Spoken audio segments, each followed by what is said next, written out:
दर्शकबिन के सामाजिक स्थानमा यस्तो खालको शब्द बोल्नु ठीक होला? कमेन्ट गर्नु होला। यो भिडियो हेरौँ एकचोटि।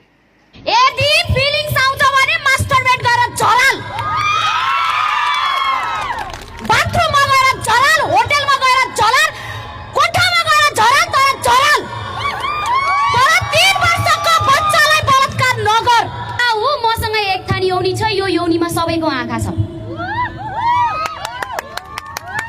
म सानो बच्चा हुँ भन्दै दाइले भन्दैन, छिमेकीले बहिनी भन्दैन, मामाले भान्जी भन्दैन, बाउले छोरी भन्दैन, अङ्कलले छोरी भन्दैन, समाजले छोरी भन्दैन। म कहाँ जाऊँ?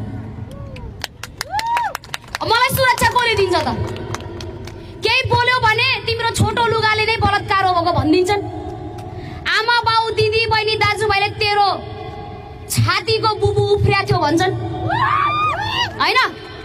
कहाँ हो त हामी सुरक्षित हुने? केटाका आँखा सिधै यही जान्छ हैन? तिम्रो बलात्कारको लिङ्गलाई, तिम्रो बलात्कारको नजरलाई भुइँमा राख, भुइँमा राख। मरिसकेपछि सडकमा आएर बोल्नु भनेको हाम्रो बाध्यता हो। पहिल्यै नै सुरक्षित बना तेरो आँखा र तेरो लिङ्गलाई। यदि फिलिङ्स आउँछ भने मास्टरबेड गरेर झलाल, बाथरुममा गएर झलाल, होटलमा गएर झलाल, कोठामा गएर झलाल, तर झलाल। तर 3 वर्षको बच्चालाई बलात्कार नगर। त्यो बच्चाले अया आमा भन्न पनि पाउँदैन के? त्यसले मेरो यौनीमा छोयो भन्न पनि जान्दैन। त्यसलाई यौनी भनेको के हो थाहा छैन।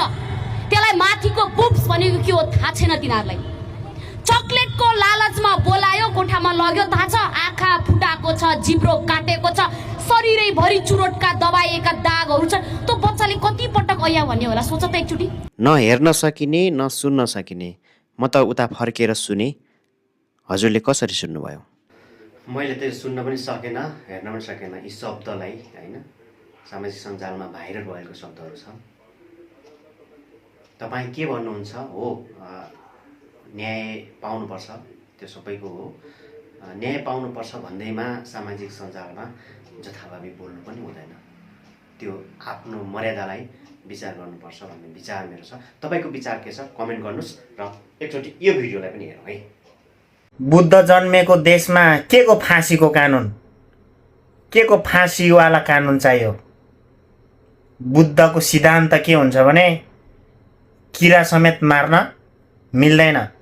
बुद्धको त्यो हो सिद्धान्त। बुद्ध जन्मेको देश हो नेपाल। र अर्को कुरा, नेपालमा फाँसीको कानुन ल्याउने बेला भएको छैन। किन भन्दाखेरि यहाँनिर अदालतहरू निष्पक्ष छैन है। चलखेल हुन्छ, सेटिङमा फैसला हुन्छ। एउटै मुद्दा 40-50 वर्षसम्म फैसला हुँदैन। अनि अनुसन्धान गर्ने प्रहरी पैसामा बिक्छ।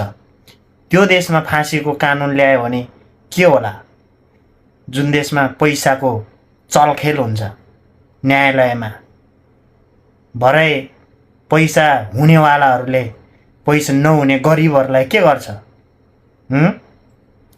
त्यही भएर फाँसीको कानुन भन्दा पनि हर्का साम्पाङको सिद्धान्तमा हिँड्नुपर्छ। कस्तो सिद्धान्त? बरु जन्म कैद जेल हाल्ने, त्यो कैदीहरूलाई श्रमदानमा पठाइदिने। अहिले सरकारले पनि त्यस्तै कानुन ल्याउनु खोजिरहेको जस्तो लागिरहेछ। त्यो चाहिँ राम्रो हुन्छ है। देश विकासको श्रमदानमा पठाइदिने, जन्म कैद ट्याक्क श्रमदान, त्यस चाहिँ राम्रो हुन्छ है। बुद्ध जन्मेको देशमा कहाँको फाँसीको सजाय भन्छ हौ?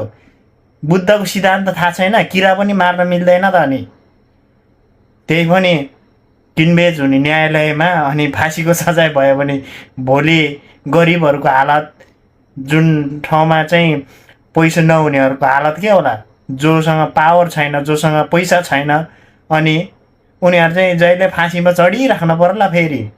त्यही भएर विकास उन्मुख देशमा फाँसीवाला कानुन भनेको खतरनाक हुन्छ है साथीहरू।